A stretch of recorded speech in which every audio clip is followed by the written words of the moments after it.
லக்ஷ்மணன் வந்து பேச்சு துணைக்கு ஆள் இல்லாம திணறின்னு இருக்கிறான். ராம குணங்கள் கடைசியா எப்ப பேசினார் அப்படின்னு பார்த்தா அங்க குகன்ட்ட ஒரு தரம் பேசிட்டு இருந்தார். அதுக்கப்புறம் அவனுக்கு ஆளே கிடைக்கல. அங்க பூரா ராமன் லட்சுமணன் சீதை 3 பேர் தான் வரா. ராம குணங்களை தனியா உட்காந்து பேசுறதுக்கு ஆளே இல்லாம திண்டாடின்னு இருக்கு. இப்போ ஒரு ஆள் கிடைச்சிடலாம் அனுமார்னு. அதனால இவ 2 பேரையும் பேச விட்டு அந்த அழகை ரசிக்கலாம் அப்படின்னு சொல்றான் ராமன். எல்லாரையும் சத்சங்கத்துக்கு அனுப்பி அதை மேல இருந்து ரசிச்சுட்டு இருப்பான். யாரெல்லாம் சத்சங்கத்துக்கு வராளோ அவ எப்படி பேசிக்கிறாங்கிற அழகை பகவான் ரசிச்சுட்டு இருப்பான். அதுதான் இப்ப பண்றார். லக்ஷ்மணரை ஹனுமார் கூட பேச வச்சு அந்த அழகை ரசிக்கிறார். லக்ஷ்மணர் பாக்குறாரு, இவர் என்ன இருக்கு எது சாம அதர்வன இன்னும் சாஸ்திரம்லாம் சொல்ற அடிக்கிட்டே போறார். இவர் அவ்வளவு பெரியவர் தானா, அவ்வளவு படிச்சவர் தானா அப்படின்னு இவர் பாக்குறாரு.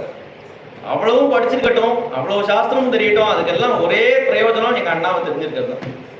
அது தெரியலன்னா நீ கற்றதெல்லாம் கடை, நிற்பதெல்லாம் நெடுமால் என்று உணராதார்